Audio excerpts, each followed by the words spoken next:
All right, MMA lovers, we're back to discuss UFC 294. This is an instant reaction right after the fight. I just wanted to make sure I left some comments on what happened. First things first, the big thing, the news to remember is the Russians are on a tear. I mean, there was literally no one on the main card that won that wasn't Russian. So they're on a tear and they're really the people to beat. Dagestani wrestling in particular is what everyone in the UFC right now needs to figure out how to defend against and ultimately how to overcome.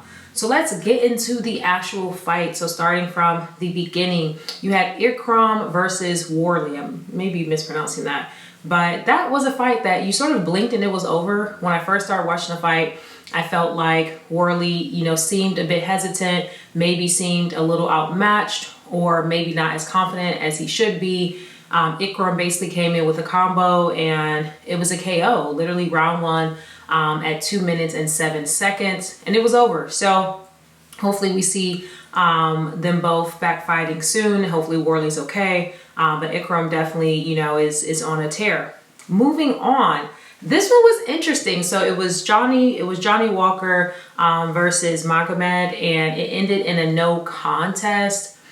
This was a little wild. So basically what happens is Magomed is pretty much dominating that round a little bit. He gets Johnny against the cage, hits him with a knee while he's kind of like down on the cage, and the officials or the ref stops the fight because it gets his chin. The doctor comes in and is there to do concussion protocol, make sure that Johnny, was fit to continue the fight.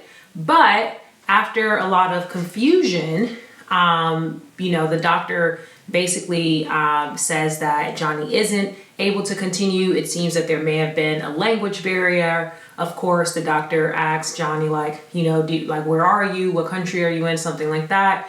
And he's not able to give a definitive answer. Some accounts are saying he said, I'm fighting in the desert or something like that.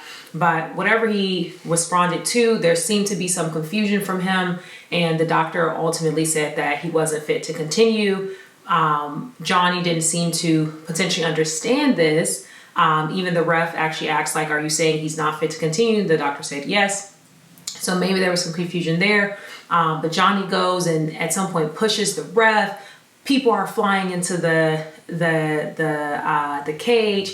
It was nearly a melee of just people and bodies everywhere. At some point, Johnny and Magomed actually are still trying to continue to fight. They have to be separated. Dana comes into the ring. So, whoo! That was a bit of a mess. And, there are sort of reports, going out that hey, if a doctor is coming in, we need a translator, things like that.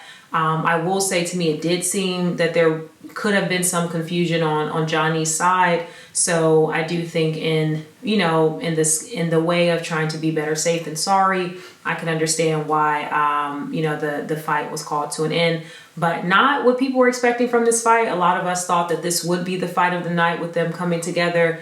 That's not what happened, but that's what happens in the UFC. So we'll see if they get a rematch or if they're on to other opponents. Moving on, my favorite fight of the night, Khamzat Chimaev versus Kamaru Usman. I was super excited about this fight when it was made. I was excited that Khamzat would, have someone who was really high caliber, future Hall of Famer to go up against. And it was a really big fight for both of them. They both had something on the line. In the first round, just dominated. A lot of folks were saying it should have been a 10-8 sort of round.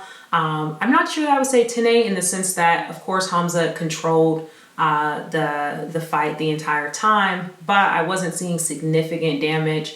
Usman, couldn't, get out from underneath Khamzat, so he really just tried to make sure he wasn't submitted during that time, and got up, none the worse for wear, seemingly, right? So the second round, because I think Khamzat came out so strong and so dominant, I think that really sort of put the brakes on Usman, where he maybe wasn't as aggressive as he probably could have been with his striking and things like that. So that first round going to Hamza was, I think, key for the rest of the fight. And when you only have 3 rounds, winning so convincingly in the first round really sets a tone. So I was looking for Usman to really pick up the pace and come out swinging. The second round was a bit low energy for both guys, but the third round we're like, all right, this is it. It was clear at that point that both camps were like, Hamza is going to wrestle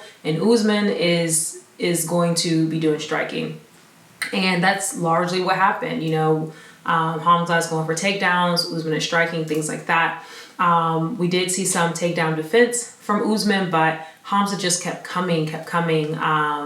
Usman had some really great strikes in his third round in particular. We saw some blood drawn from Hamza as well. So definitely not like a huge sort of like dominating round like Hamza had in the first round, but Hamza did get a takedown. They were there pretty much like the rest of the round. Eventually Usman gets up. They're trading blows back to back to back. But ultimately, like, Hamza came out with the win.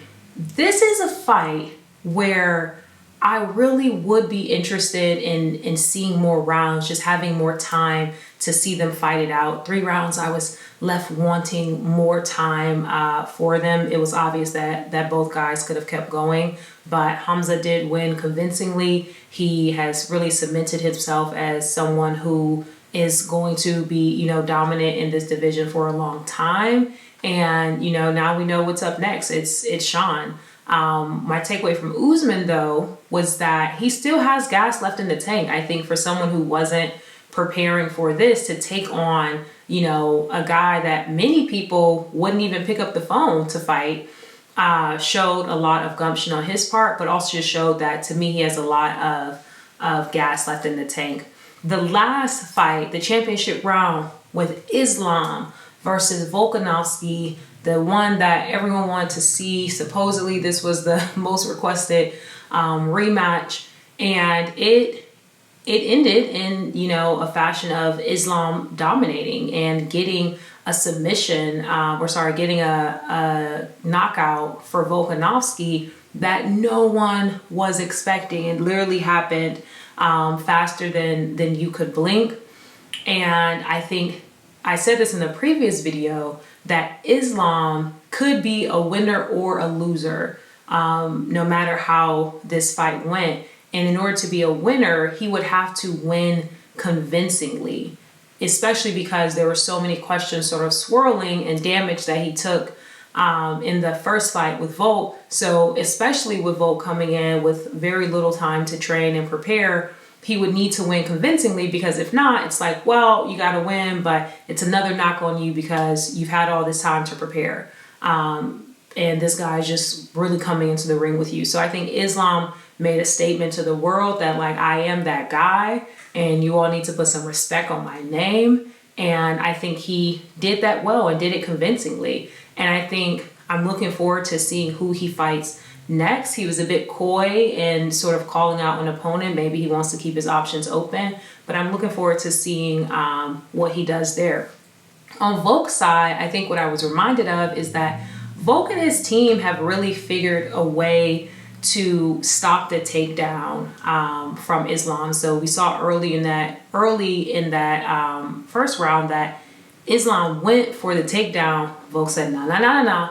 Not this early. You're not going to get the better of me by just staying on top of me the whole time. So whoever, wants to fight, a Dagestani wrestler or is going to fight Islam next, I think they really need to look into how Volk trained to defend against, those sort of takedowns. Volk, of course, is very strong, so that helps a lot. But I think that was a big takeaway, where Islam knew he had to have some other approach outside of being able to take Volk down in order to get the win. And he did exactly that. So all in all, like, this was a great card. I do think that I would want to see next more fighters who have had the time to prepare, specifically for their fights. So we, you know, kind of know, okay, if it's not the preparation, like it maybe is just the skill.